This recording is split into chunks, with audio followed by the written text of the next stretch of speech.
دي واحدة من أكلاتنا اللذيذة اللي ما يتشبعش منها.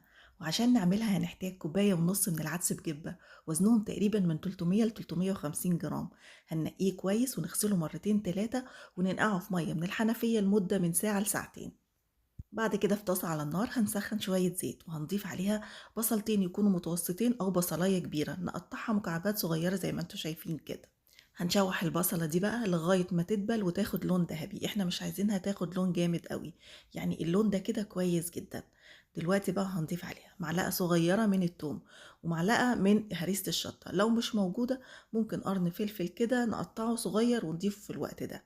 هنقلبهم كده لغاية ما ريحة التوم تطلع، ونديهم تشويحة كده مع بعض، هي تشويحة سريعة كده، احنا مش عايزينها تاخد لون، مجرد بس ما الحاجة بتطلع ريحتها. وبعد كده هنضيف معلقتين كبار من الصلصة ونديها برضو تشويحة كده. انا بحب اشوح الصلصة لان طعمها بيبقى احلى، وكمان عشان نتخلص من طعم المواد الحافظة اللي بتبقى في الصلصة. ودلوقتي بقى هنضيف عصير الطماطم، لو هتستخدموا عصير طماطم فريش استخدموا كوبايتين ونص. انا عشان مستخدمة الطماطم اللي انا مفرزاها فهي مركزة، فانا استخدمت كوباية ونص بس. وهنضيف عليها معلقة صغيرة من الملح، ومعلقة صغيرة من الكمون، ونص معلقة صغيرة من الفلفل الأسود، ومكعب مرقة خضار، وده اختياري، لو عايزين تستغنوا عنه مفيش مشكلة. وطبعا لو مستخدمين طماطم فريش يبقى هنستخدم معلقة صغيرة من السكر عشان نعادل الحموضة بتاعة الطماطم. هنسيبها بقى لغاية ما بتتسبك خالص. بعد كده هنجيب العدس ونشطفه من المية اللي كان منقوع فيها، وهنضيفه على الصلصة بتاعتنا بعد ما اتسبكت، وهنقلبهم كده مع بعض، ونغطيه ونسيبه كده على نار متوسطة لمدة 5 دقايق أو 10 دقايق، بس عشان ياخد الطعم كده من بعضه، وطبعا ايدنا فيه عشان ما يلسعش أو ما يلزقش يعني في الطاسة. دلوقتي بقى هنضيف 3 كوبايات من المية السخنة، وهنقلبهم كويس جدا، وندوقه طبعا دلوقتي ونشوف الحياء بتاعها مظبوط او عايزة اي تظبيط بنضيف طبعا حسب الذوق الشخصي.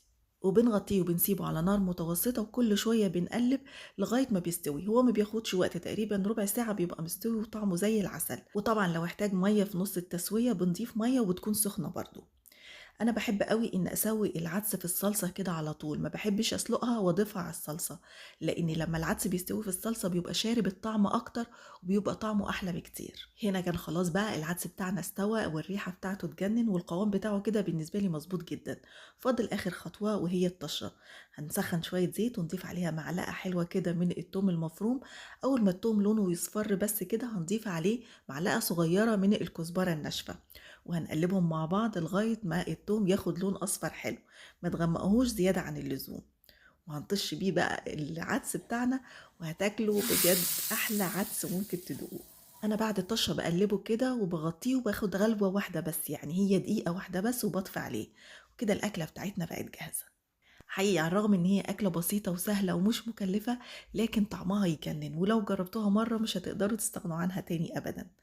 طبعا هي ممكن تتاكل بعيش، وجنبها كده شوية بتنجان مخلل وشوية بطاطس محمرة، أو حتى ممكن تتاكل جنبها رز، يعني يعملوا جنبها كمان ممكن شوية رز أبيض، وتتعامل زي معاملة أي طبيخ.